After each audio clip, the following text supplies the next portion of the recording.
Action News, Delaware Valley's leading news program, with Jim Gardner. The name Sandy may not sound like a ferocious storm, but don't let names fool you. Ferocious may not begin to describe what happens Monday and Tuesday. It is far from certain where she's headed, but right now we are in the crosshairs. Friday night, the big story on Action News tonight is the expected arrival of Hurricane Sandy, now just a weekend away. Pennsylvania is now in a state of disaster emergency. Governor Corbett issued the order this afternoon, which activates the Emergency Operations Center, puts the National Guard on standby, and authorizes $5 million for storm expenses. Governor Jack Markell of Delaware says he is waiting on an emergency declaration. Decisions on evacuations will come tomorrow. New Jersey has not made an official declaration yet. Governor Christie was out of town most of the day. He will discuss plans tomorrow. Cape May County issued a voluntary evacuation of the Barrier Islands and Delaware Bay communities. It is mandatory as of Sunday. In Philadelphia, the city wants people in low-lying flood-prone areas to evacuate by Sunday at 2 p.m. And this view from space gives you a sense of the enormity of the storm. The clouds stretch for 2,000 miles, tropical force winds for 500 miles from the eye. Down on Earth, this is more than just a ripple effect. Large waves and very strong surf have been pounding the Florida coastline all day. Many communities have closed their beaches, while on others, the only visitors are heavy machinery moving piles of sand into dunes to fight storm erosion. And in Stuart, Florida, a home garage collapsed when the surf swept away the sand beneath it. Back in this area, Action News reporter Jennifer Joyce is live at the Jersey Shore. Chad Perdelli is on River Road in Roxborough. Dan Cuellar is staked out at the busy Acme in Bala-Cynwyd. But first, let's get the latest on the track of the storm from meteorologist Cecily Tynan and Adam Joseph. Cecily, let's start with you at the Action News Big Board. And Jim, I do have the latest from the National Hurricane Center. I want to just first of all show you the image of Sandy. And this does not look like your typical hurricane because it's not. First of all, it has weakened from a Category 2 hurricane this time last night to 75-mile-an-hour maximum sustained winds. That's a Category 1 hurricane. Part of the reasons why there's an upper level low down to the south, that's funneling in some dry air, and there's also some wind shear. Hurricanes need rising air to intensify. When you get wind shear, it cuts off the top of the hurricane, so it does weaken it. It'll be moving away from that wind shear and that low, so it could intensify after about 36 hours. But also what's happening, it is beginning to translate into that hybrid storm that we've been talking about for days. But I don't want people to get hung up on whether Sandy's a hurricane or a tropical storm or nor'easter. Just remember, this storm is about 1,000 miles across as far as the tropical storm force winds. So no matter what it is, it's a powerful storm. It's a very big storm. The latest spaghetti plots, the models show that they've shifted a little bit farther to the north. But again, don't rely on these tiny little shifts. You have to look at the concentration, and the concentration of these models continue to be right across our region. And this is pretty unusual to see such a consensus when we're talking about 3 days away from making landfall. So there's a lot about the storm we do know and we're confident about. For more on that, let's head over to Adam Joseph. Adam. And Cecily, what we're following is the wind field itself. In fact, Sandy's wind field is 500 miles with tropical storm force winds. That's 39 miles an hour or greater.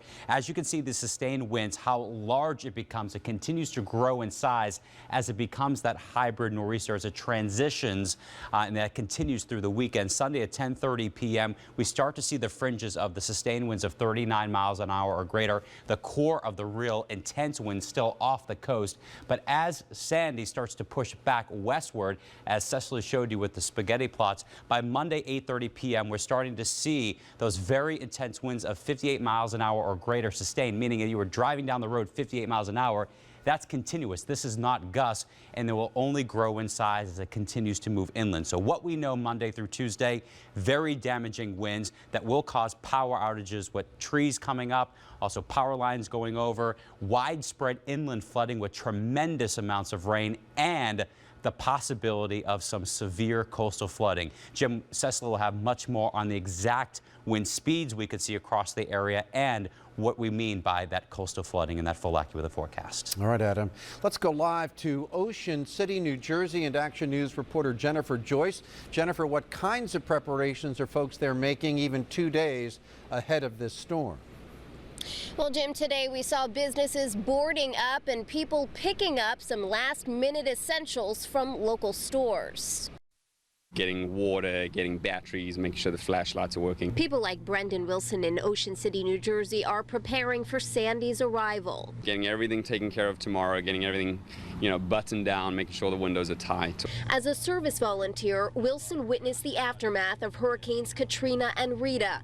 Now Wilson is a local pastor and says his church plans to help this community through the pending storm. Today, talking at our church, how can we help the community? How can we support the police force? How can we support the local firefighters? Businesses on the Ocean City Boardwalk are stabilizing their storefronts. Sandbags have been placed at properties throughout the city.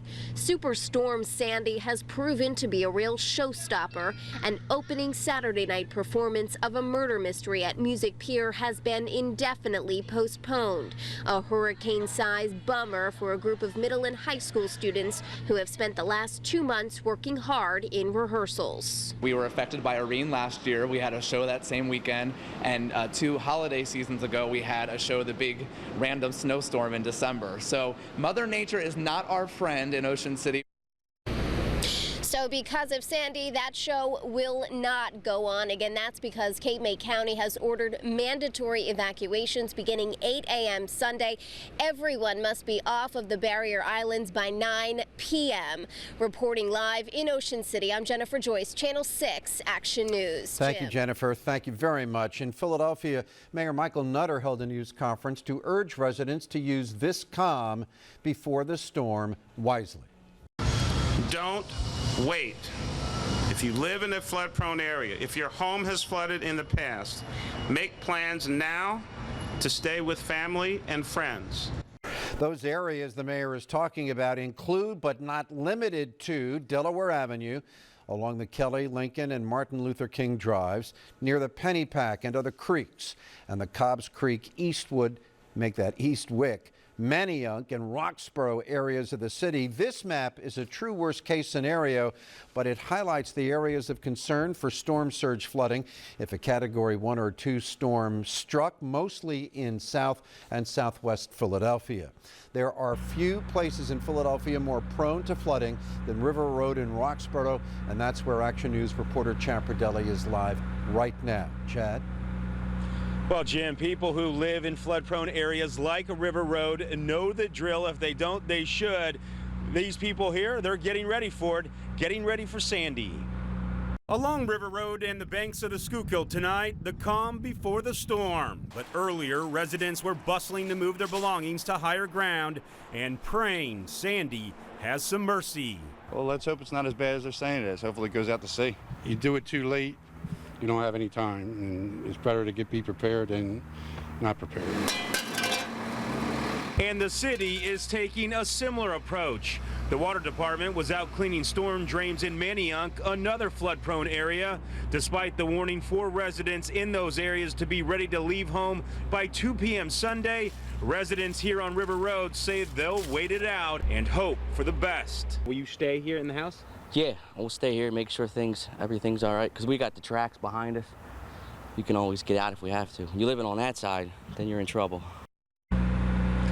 And even people who don't live in flood-prone areas need to be prepared, have an emergency preparedness kit, a working flashlight, some batteries, a radio, some blankets, and even bottles of water, and have some contacts some people that you can contact in case there is an emergency. Now, I'm live in Roxborough, Chad Pradelli, Channel 6 Action News. Jim? Thank you, Chad. Even if you're not in a flood-prone neighborhood, clogged sewers can lead to street flooding, and so public works crews in many communities, including here in Upper Darby, spent the day clearing away leaves that could back up storm drains. It is a wise idea to rake your property and clear the gutters this weekend while it is still dry. In Delaware City, Public Works employees installed storm panels along Clinton Street today. The portable system raises the height of the flood wall. It will prevent street flooding when high waves from the Delaware River splash over the retaining wall. And still to come on Action News tonight, our Hurricane Sandy coverage continues with recommendations on what to buy to get ready. Plus, Consumer Reports puts batteries to the test, something you'll definitely need in your emergency kit in case the lights go out. And the tragic end for the search for Sanvi. Authorities say they know the suspect's motive in murdering the baby girl and her grandmother. Cecily? Well, we'll have more specifics on the timetable of Sandy, how much rain to expect where you live, how much wind, and the storm surge coming up in the full AccuWeather forecast. Jeff Skaversky with the Eagles preparing not for Sandy, but for the Atlanta Falcons, plus high school huddle when Action News continues tonight.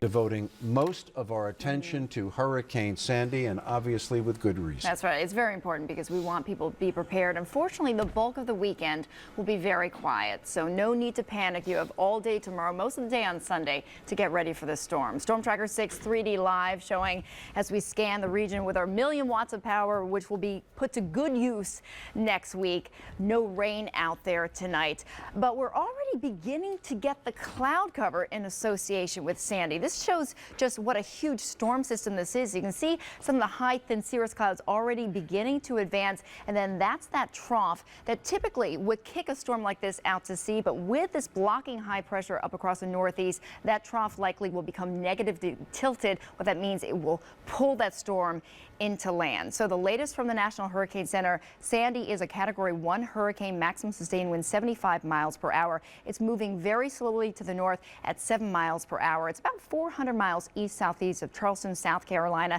and it doesn't look like your typical hurricane. Typically looks like a donut. It's looking more like a comma, and that's a nor'easter. So this is a sign it is beginning to make a transition. I want to show you, this is our live data right now, some of the buoys. This buoy is near Charleston, and you can see winds right now 38 miles per hour, already gusting to 43 miles per hour, and that's close to 400 miles from the center of Sandy. So the wind field with this storm is very large. So it looks like Sandy will make that turn to the northeast, parallel the coast. Sunday night, it could intensify. This is really a critical point. This is when I expect it will get energized with a trough coming in from the west, and that's what will make this hook, which is very unusual for a storm like this at our latitudes, into the East Coast. The current national hurricane forecast has it across South Jersey, inland to Pennsylvania. But again, you have to look at this cone of uncertainty. Could be as far north as Connecticut,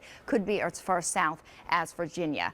We talked about the sustained winds at the top of the show. I want to show you the expected wind gusts at the height of the storm. Monday into Tuesday, along the coast, you're going to get battered. 80+ mile-an-hour wind gusts possible. The bulk of our viewing area, we're looking at wind gusts 60 to 80 miles per hour with all the leaves on the trees. This is why I'm concerned about widespread power outages. As far as the rain, Sunday 1 o'clock for the Eagles kickoff. We're not looking at much. Lots of clouds. It'll be breezy, maybe a little bit damp, a few scattered showers. Sunday afternoon, things begin to intensify. By 9 o'clock, some of that rain moving in from the south. But look at what happens on Monday morning. This is when we get the waves of torrential rain by 11 o'clock. And then we'll have about 24 hours of on and off waves of torrential rain. So the future rainfall showing by Wednesday, we're looking at generally about 4 to perhaps even 10 inches of rain. So this likely will cause widespread inland flooding. Coastal flooding also a huge concern. The Atlantic high tides 8 o'clock Monday night and 8 a.m. Tuesday morning. A big problem. The tides are already very high thanks to the full moon. So depending on the track of the storm, we could be looking at near record level tides. So the exclusive AccuWeather 7-day forecast tomorrow. Lots of clouds, but a nice day for the soccer game. The media Halloween parade. I'm the Grand Marshal. Come on out. Should be a nice day. 68 degrees. How to get that in. Sunday, lots of clouds, breezy with a few showers developing, 60. Monday, the brunt of the storm moves in. Heavy rain, high winds. Tuesday, the same for the first half of the day. I think things will begin to wind down Tuesday night. Wednesday for Halloween, perhaps a lingering shower. Windy temperatures in the 50s. It'll be cool and breezy throughout the rest of the week. This could change. The forecast is not set in stone. Very important you stay tuned to Action News through the weekend. We're looking at about 3 days away. This the whole landfall. thing could change? The track could shift, so stay tuned. We'll keep You mean posted. one of those like, never mind? Not quite that much, but it could shift a little bit.